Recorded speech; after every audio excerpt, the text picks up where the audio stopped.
Coming up on this edition of Mustang News, we have an update on the Bowlin Science Hall construction. Plus, we sit down in studio with a few graduating seniors to discuss their plans after college. We've also got coverage on the preseason of women's soccer and a look at sports with Christian. All this and more coming up.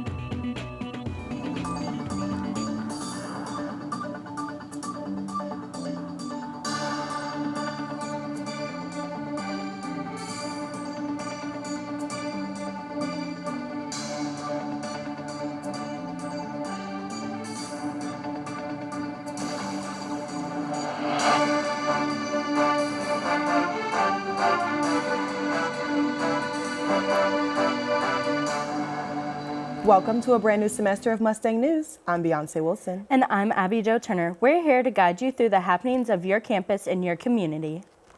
The Mosaic Office for Diversity, Equity, and Inclusion was shut down following the implementation of the Senate Bill 17 back in January of last year. The news was a shock for MSU students, leaving them wondering, how will this change their ability to find support showcasing their cultures on campus? We sent Jessica down to get more information on the story. Jessica, what did you find? Thank you, Beyonce. I found a lot.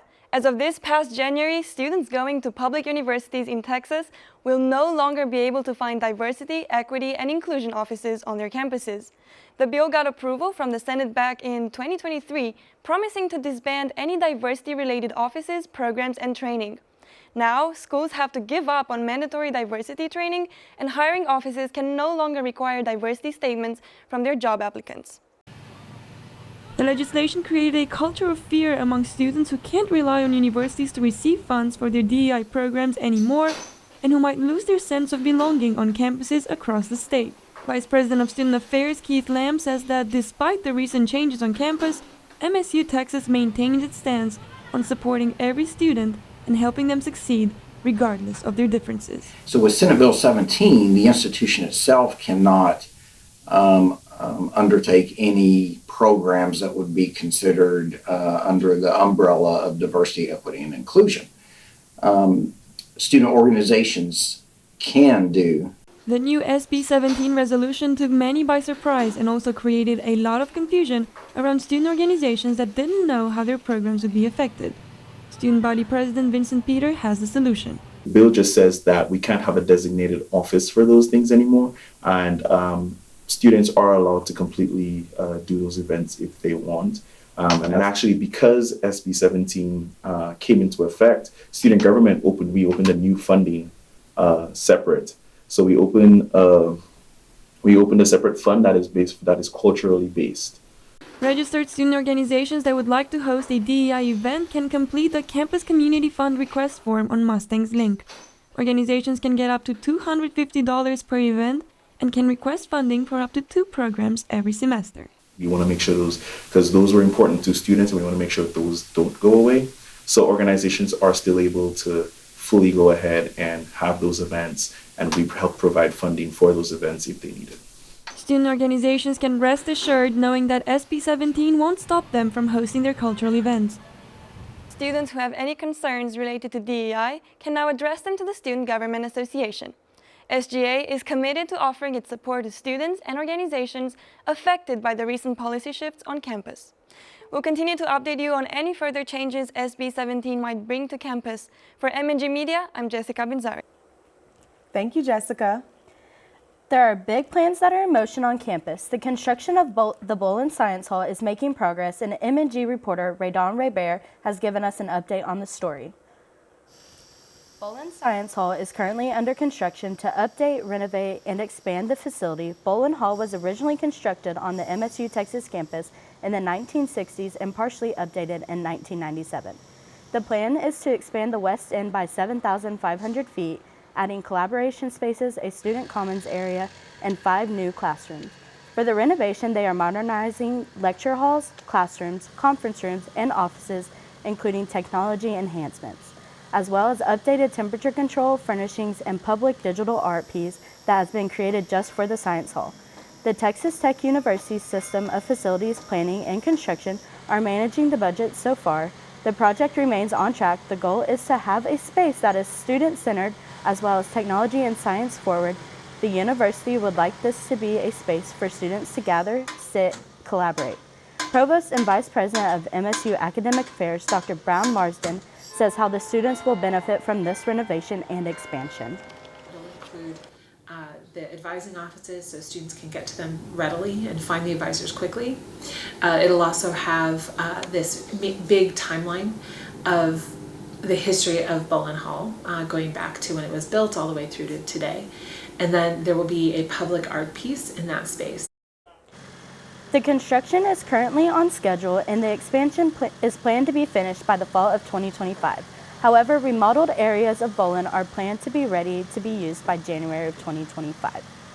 For more information on the construction of Bolin, you can visit the MSU Texas website. Right after this break, we'll have what jobs MSU and Wichita Falls has available for current students. Don't go anywhere.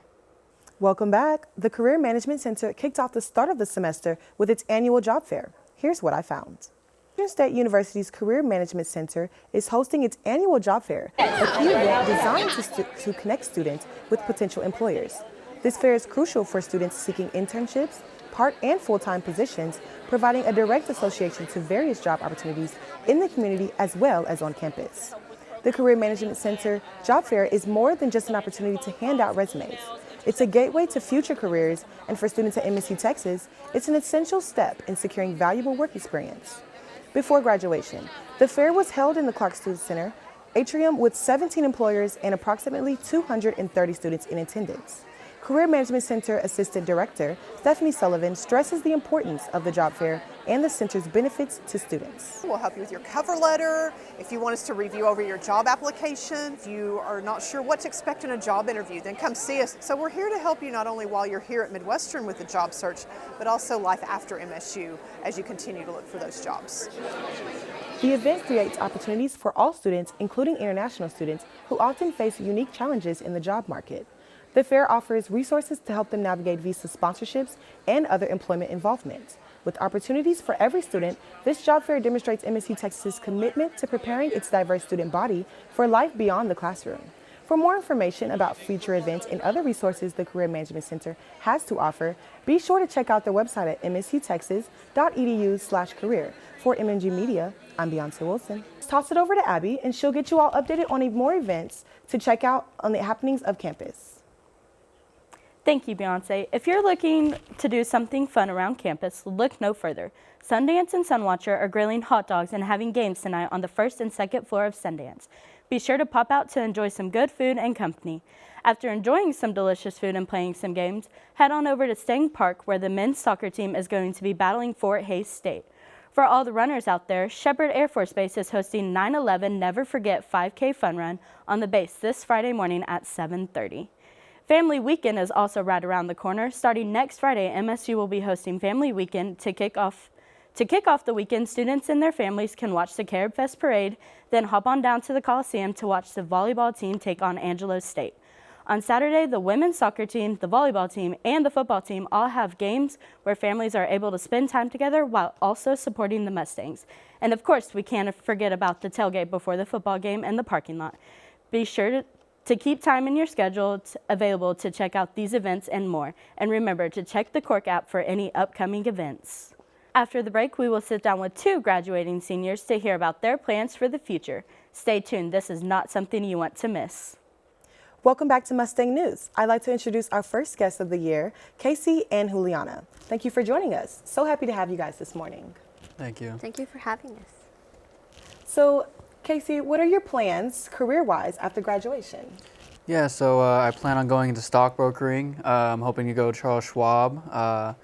They have a pretty good intern program there. When you start, they get your SIEs set up for you and everything like that. And hope from there I can get my master's and pivot into investment banking or corporate finance. Okay.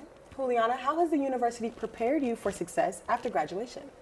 Great. I think MSU has great professors, great staff, so I feel ready to going out there and showcasing everything we've made so far because we had a great portfolio, a great reel, so I think I'm ready.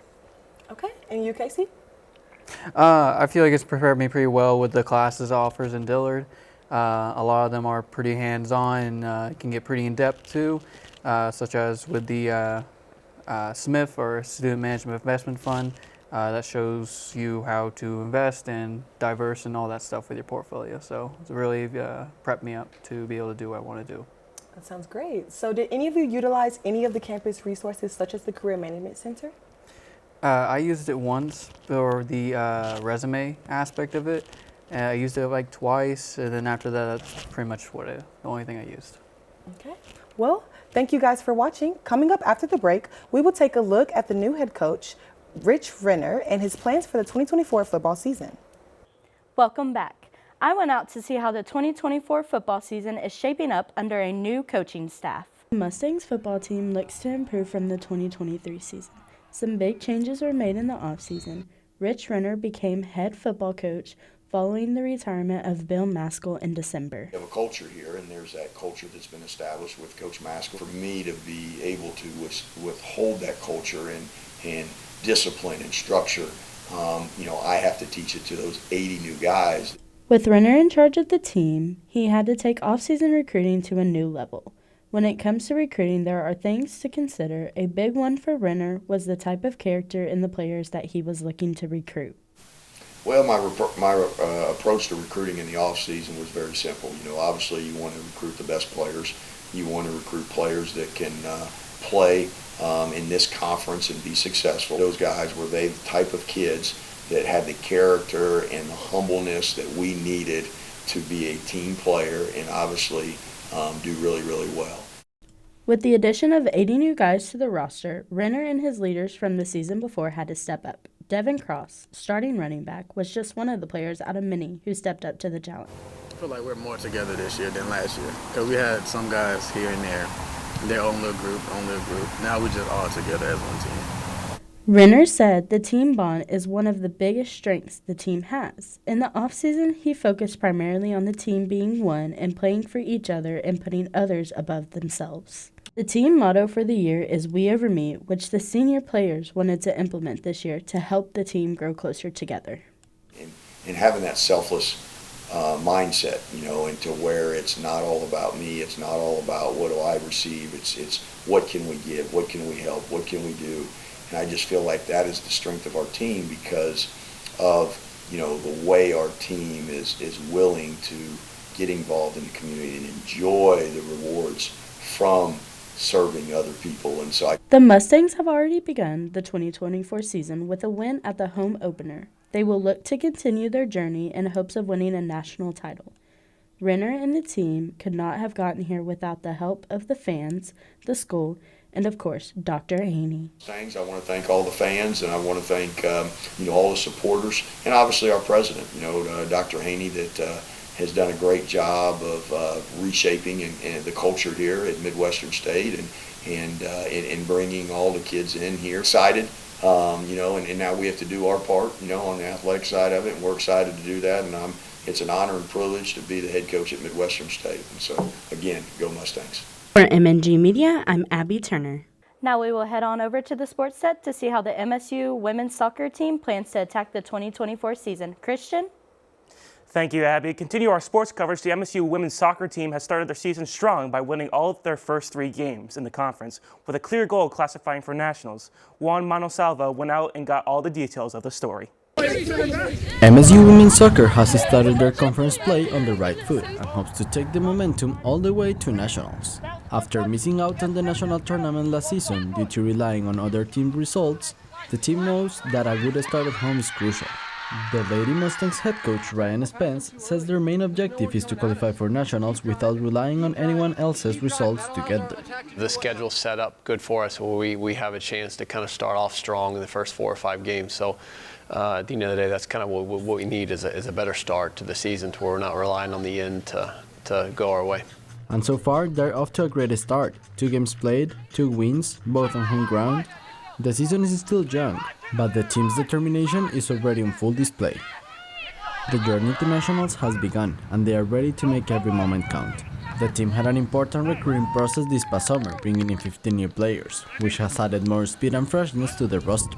Sports Administration graduate student and Mustang defensive midfielder Marisa Rizendes says building bonds off the field with the new players will help them understand each other better on the field.